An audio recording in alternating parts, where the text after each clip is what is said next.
Hello student. आज का हमारा टॉपिक रहेगा Coulomb's law of electric force. देखिए इसमें ये Coulomb's law of electric force के लिए हमें नाइन्थ क्लास में हमने पढ़ा था Newton's law of gravitational force. उसी के जैसे कूलम ने एक क्या दिया था, लॉ दिया था।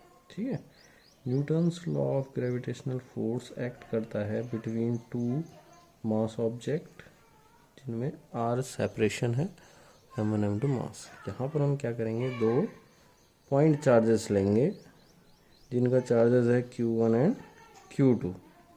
ठीक है, और इन Q1 Q2 के बिटवीन सेपरेशन कितना है, R। Q1 Q2 are the charge, point charge. ठीक है, ये पॉजिटिव भी हो सकता है, नेगेटिव भी हो सकता है, ये पॉजिटिव और नेगेटिव दोनों हो सकता है। ठीक है, तो अकॉर्डिंग टू कूलम इन दोनों चार्जेस के बिटवीन एक इलेक्ट्रिक फोर्स वर्क करता है। वो रिपल्सन भी हो सकता है और अट्रैक्शन भी हो सकता है according to the nature of the charges. तो according to the coulomb the force of attraction और रिपल्सन बिटवीन बोथ चार्जेस जो वर्क करता है, फोर्स ऑफ अट्रैक्शन रिपल्सन, वो दो फैक्टर पे डिपेंड करता है। फर्स्ट फैक्टर है force is directly proportional to the product of the magnitude of charges. ठीक, दूसरा सेकंड है कि जो उन दोनों के बिटवीन का सेपरेशन है, दोनों चार्जेस के बिटवीन का जो सेपरेशन है उसके स्क्वायर के इन्वर्सली प्रोपोर्शनल। ठीक है, ये फर्स्ट फैक्टर था, ये दूसरा फैक्टर था। तो इसको क्या कहते हैं, also known N inverse square law.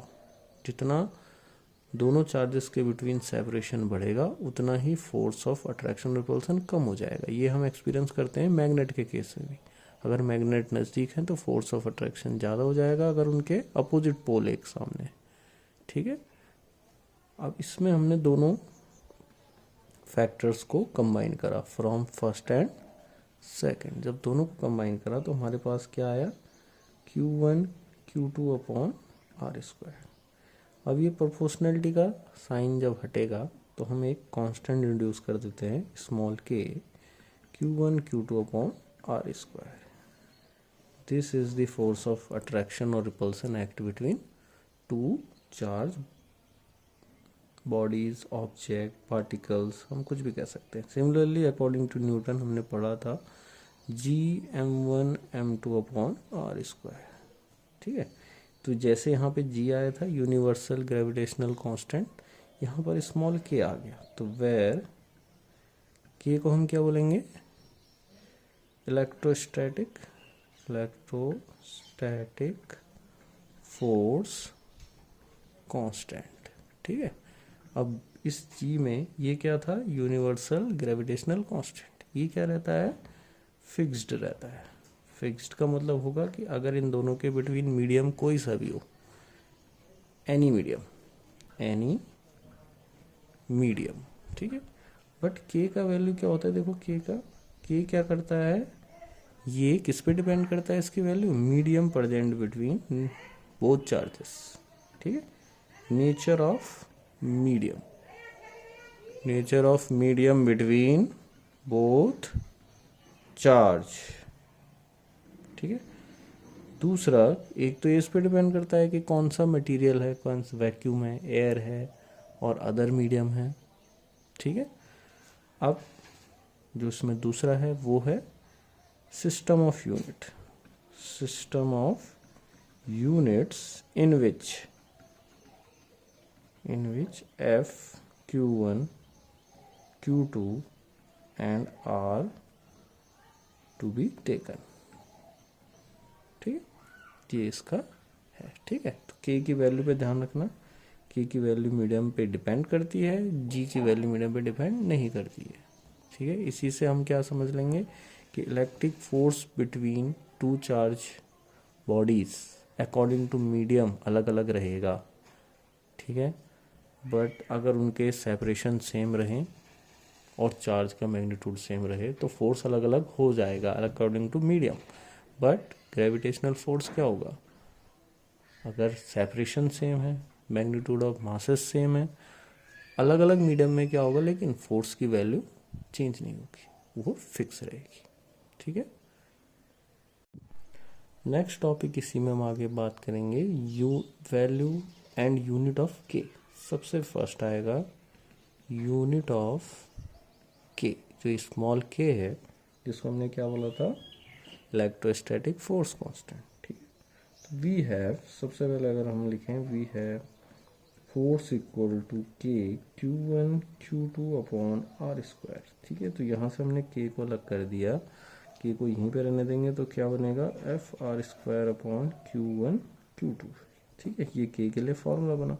अब यूनिट तैयार करनी है तो हम क्या लिखेंगे, देखिए फोर्स का क्या आएगा, न्यूटन, आर है distance, metre square upon charge का coulomb and coulomb, coulomb coulomb क्या आएगा, कूलम स्क्वायर। ठीक है, और इसको हम ऐसे भी लिख सकते हैं, न्यूटन मीटर स्क्वायर कूलम -2। ठीक है, ये इसकी यूनिट बन जाएगी। अब आती है जैसे वैल्यू ऑफ के, वैल्यू ऑफ क्या, तो अगर हम कहें for the two charges located in free space, ठीक है, एंड इन एसआई यूनिट, अगर हम देखें दो चार्जेस हैं और इनके बीच में क्या है, वैक्यूम, वैक्यूम है, और हम इसको क्या बोल देते हैं, फ्री स्पेस। ठीक है, तो के की जो एक्सपेरिमेंटल वैल्यू आएगी, अगर Q1 Q2 है, दो चार्जेस हैं, तो के की वैल्यू कितनी रहेगी, 1/4πε0 equal to 9 × 10⁻⁹ newton metre square coulomb -2। This is the experimental value of K. इनके लिए जब दो चार्जेस कहाँ पे हैं, सेपरेटेड है वैक्यूम में, तब के लिए ये के की वैल्यू रहेगी। ठीक है, अब यहाँ पर एक टर्म आया एप्सिलॉन, जिसको हम आगे डिस्कस करेंगे। एप्सिलॉन इज कॉल्ड परमिटिविटी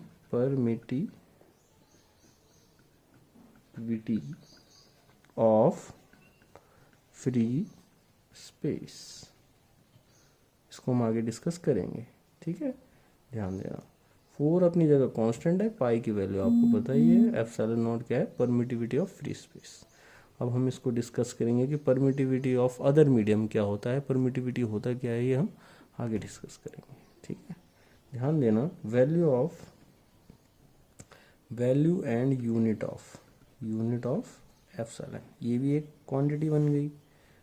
हर एक मीडियम की अपनी परमिटिविटी होती है, ध्यान देना। तो सबसे पहले अगर हम यूनिट की बात करें, ठीक है, तो वी है सबसे पहले यूनिट। ठीक है, यूनिट के लिए क्या आएगा, वी हैव के इक्वल टू, ये हमें पता है, देखो ये एक इसमें फॉर्मूला आया था, k equal to F R square upon Q1 Q2। ठीक है, अब जो देखो के और ये दोनों क्या है, एक दूसरे के रेसिप्रोकल है। ठीक, बट हम इसको ऐसे भी लिख सकते हैं, आल्सो एफ इक्वल टू कितना आएगा, K Q1 Q2 upon R square, F equal to 1/4πε0 Q1 Q2 upon R square. ठीक, तो यहाँ से देखो एप्सिलॉन के लिए हमने अगर फॉर्मूला बनाना है तो कितना बनेगा, 1/4πε0 को यहाँ ले आओ, एफ को यहाँ ले आओ, एफ कितना आएगा, Q1 Q2 upon R square. तो यहाँ से क्या बनेगा, तो 10 हम यहाँ पे लिखेंगे, epsilon is reciprocal of force. ठीक है, और इसका आप उल्टा भी ले सकते हैं, तो ये क्या बनेगा, यूनिट क्या बन जाएगी, इसलिए यूनिट क्या बनेगी, जो की यूनिट है वही उल्टी हो जाएंगी, उल्टी मतलब हम उनके 1 में आ जाएंगे। तो यूनिट क्या बनेगी, यूनिट ऑफ एप्सिलॉन कितना बनेगा, 1/n मीटर स्क्वायर कूलम -2, और इसको हम क्या लिख सकते हैं, न्यूटन -1 मीटर स्क्वायर पे क्या लग जाएगा, माइनस, और कूलम पे क्या लग जाएगा, प्लस। तो न्यूटन -1 मीटर -2 एंड कूलम +2। ठीक है, ये देखिए यहाँ पे हमने क्या करा, हमने रिजल्ट क्या बनाया कि दोनों क्या हैं, परमिटिविटी एंड फोर्स दोनों एक दूसरे के रेसिप्रोकल है। तो जो के की यूनिट है वो क्या हो जाएगी, अपोजिट में चली जाएगी।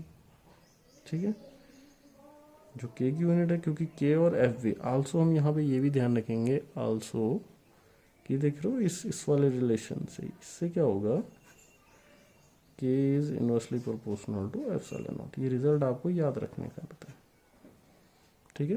फोर्स भी रेसिप्रोकल है परमिटिविटी का, और इलेक्ट्रोस्टैटिक फोर्स कांस्टेंट भी रेसिप्रोकल है परमिटिविटी का, ठीक है, ध्यान देना। तो ये इसकी यूनिट आ गई, न्यूटन -1, मीटर -2 एंड कूलम +2। अगला जो हमारे पास है, हमने यूनिट ऑफ एप्सिलॉन यानी नॉट जो था परमिटिविटी, उसके बाद आता है हमारे पास वैल्यू ऑफ एप्सिलॉन नॉट, ठीक है। तो अगर वही for free space epsilon not कितना रहेगा, एप्सिलॉन नॉट की वैल्यू बतानी है। तो उसके लिए हमें पता है, अगर हम उसको अपने रिजल्ट के थ्रू निकालना चाहते हैं तो एज क्या आएगा, k equal to 1/4 pi epsilon naught equal to 9 into 10⁻⁹। तो हमें तो यहाँ से एप्सिलॉन नॉट की वैल्यू चाहिए, तो एप्सिलॉन नॉट कितना आएगा, एप्सिलॉन नॉट को यहाँ ले जाइए तो कितना आएगा, 4 पाई इंटू 9 इंटू 10⁻⁹, ठीक है, 1/। अब जैसे ही पाई की वैल्यू रख दी जाएगी तो एप्सिलॉन नॉट की एक वैल्यू आ जाएगी हमारे पास, जो कितनी होती है, 8.8551485 इंटू 10⁻⁻12। जब आप इसको सॉल्व करेंगे ये आ जाएगा -12, 8.85 इंटू 10⁻⁻12, और यूनिट आपको पता है क्या रहेगी, यूनिट वही है, क्योंकि एप्सिलॉन नॉट के लिए हमने क्या बनाया था, न्यूटन -1, मीटर -2, कूलम +2, ठीक है।